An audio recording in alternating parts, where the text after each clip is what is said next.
যাবতীয় খরচ ধরে ফসলের P2 প্লাস 50% দাম দিতে হবে।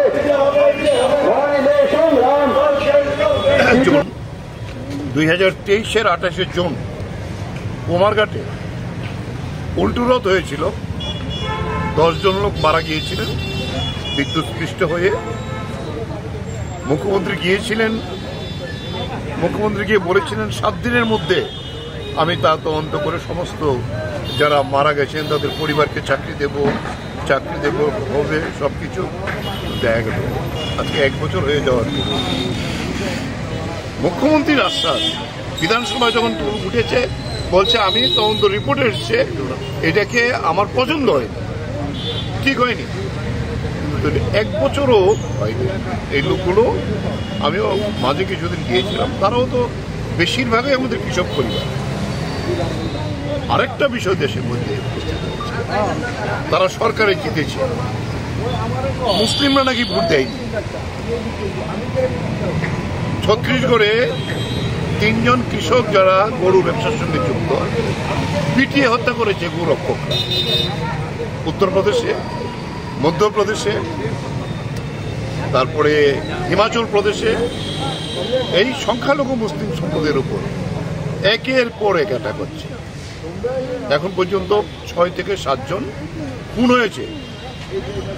এই যে সংখ্যালঘুদের উপরে যে নির্যাতন, আমরা ওদের নিউজ আইটেম দেখলাম, শেষ পর্যন্ত ইউরোপিয়ান ইউনিয়ন এবং আমেরিকা পর্যন্ত এর প্রতিবাদ করেছে। আমরাও আমাদের কৃষক সভার পক্ষ থেকে এই যে সংখ্যালঘুদের উপরে যে আক্রমণ বিজেপি সরকার আসার পরে তারা নামিয়ে আনছে, তার তীব্র প্রতিবাদ করব। আমাদের দেশে সকলেরই সমানভাবে বসবাস করার অধিকার আছে, তাদের ধর্ম প্রতিপালন করার অধিকার আছে, সমস্ত নাগরিক, এটি আমাদের সংবিধান। কিন্তু সেখানে যেভাবে আক্রমণ হচ্ছে তারও প্রতিবাদ আমরা আজকে এই সারা ভারত কৃষক সভার পক্ষ থেকে আমরা কয়েকদিন আগে আমাদের রাজ্য সম্পাদক মণ্ডলী সভা করেছিলাম। রাজ্যের কৃষকদের অবস্থা সবচেয়ে সঙ্গীন। আমাদের রাজ্যের অর্থনীতি নির্ভর করে কৃষির আয়ের উপর। আমাদের রাজ্যে এখনো কৃষকের প্রধান ফসল হল ধান। গত মরশুমে আমরা হিসাব করে বলেছিলাম যে বড় ফসল হয় সেটা 60 ভাগ কম হয়নি, কারণ জলসেচের সমস্ত উৎস প্রায় নষ্ট হয়ে গেছে।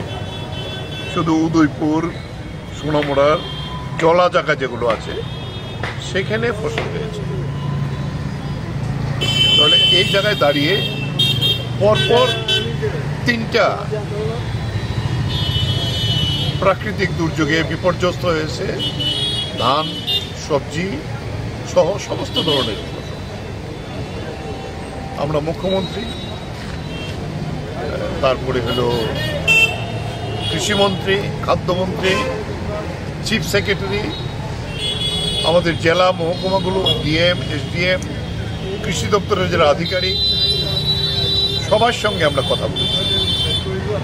সবাই একই সুরে প্রায় কথা বলে, হ্যাঁ হয়ে যাবে, কৃষির সমস্যাটা আমরা সিরিয়াসলি দেখছি। এই জায়গায় দাঁড়িয়ে আমরা সিদ্ধান্ত নিয়েছি গোটা রাজ্যে আমরা 5 তারিখ থেকে 7 তারিখের মধ্যে জুলাই প্রত্যেকটা জেলা এবং মহকুমায় আমরা এই বিক্ষোভ সংগঠিত করব। আজকে আমরা পশ্চিম জেলা উদ্যোগে এই প্রোগ্রামটা হবে। এখানে আরেকটা প্রধান দাবি যুক্ত করেছি। সম্প্রতি ভারত সরকার খারিফ মরশুমে ফসলের ন্যূনতম সহায়ক মূল্য নির্ধারণ করেছেন। ধানের, যেটা আমাদের রাজ্যে প্রযোজ্য, যদিও 12টা আইটেম আছে, আমাদের রাজ্যে প্রধান হলো ধান, 23 টাকা পার কেজি, কুইন্টাল 2300 টাকা। আমরা তার প্রতিবাদ করেছি যে এটা হয় না। আমরা হিসাব করে দেখিয়েছি যে ফর্মুলা 2014 সালের নরেন্দ্র মোদী স্বীকার করেছিলেন, ডক্টর স্বামীনাথনের যে কৃষি পণ্য বিপণন যে সংস্থা, তার মূলে উৎপাদন খরচের সেখানে 1.5 গুণ দাম হবে ফসলের দাম, তাতে 30 টাকা 12 পয়সা হয় পার কেজি ধানের দাম। তাই আমাদের কেন্দ্রীয় কমিটি এবং আমরাও প্রতিবাদ করি। ত্রিপুরাতে আর একটা অভিনব ঘটনা দেখা গেল, যখন ডিক্লেয়ার করলো যে আমরা এটা মানিনি, আমরা প্রতিবাদ করেছি 23 টাকা, সরকার ধান কিনছে 21 টাকা, 83 আরো ঠকা। কেন্দ্রীয় সরকার ও বিজেপি, এখানে সরকার ও বিজেপি, তারা নাকি বলছে যেটা আগে আমরা ডিক্লেয়ার করে দিয়েছি। আগে ডিক্লেয়ার করলেও কেন্দ্রীয় সরকার তো ডিক্লেয়ার করেছে যখন ধান কেনা আরম্ভ করেছেন তখন, কেন এটা সংশোধন হবে না, কেন ঠকবে?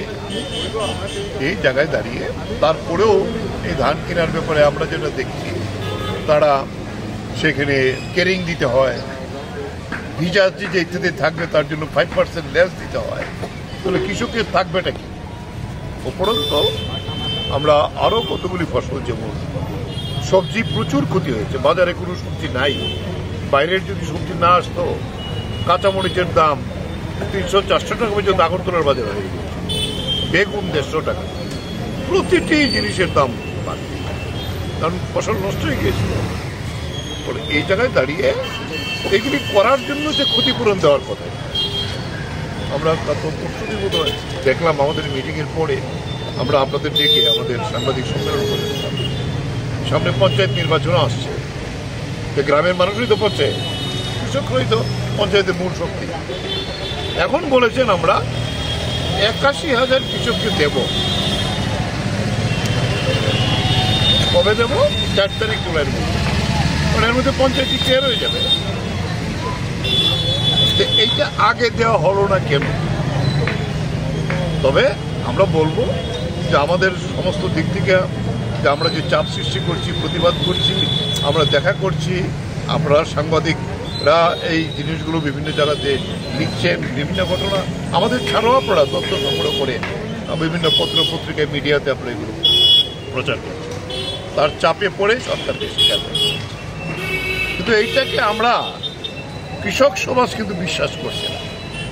আমাদের গ্রামের একটা প্রবাদ আছে, ডাকাতের বাড়ির খাওয়ন আচাইলে বিশ্বাস। বিজেপিকেও আমরা বলবো যে এই যে ডিক্লেয়ার তো কতবারই করলো, তারা অ্যাসেম্বলিতেও বললো, আমরা যতক্ষণ না পাইব বুঝতে পারবো না কত টাকা দিচ্ছে, কি দিচ্ছে না দিচ্ছে। তবে আমরা বলবো কৃষকদের এই অধিকার পাওনাটা এটা দিতে হবে, শুধু ঘোষণা দিলে হবে না, আমরা তার অপেক্ষা করছি। এই প্রতিবাদে আমরা সেখানে আমরা আর দুটো বিষয় শুধু বলবো। একটা হয়েছে আপনারা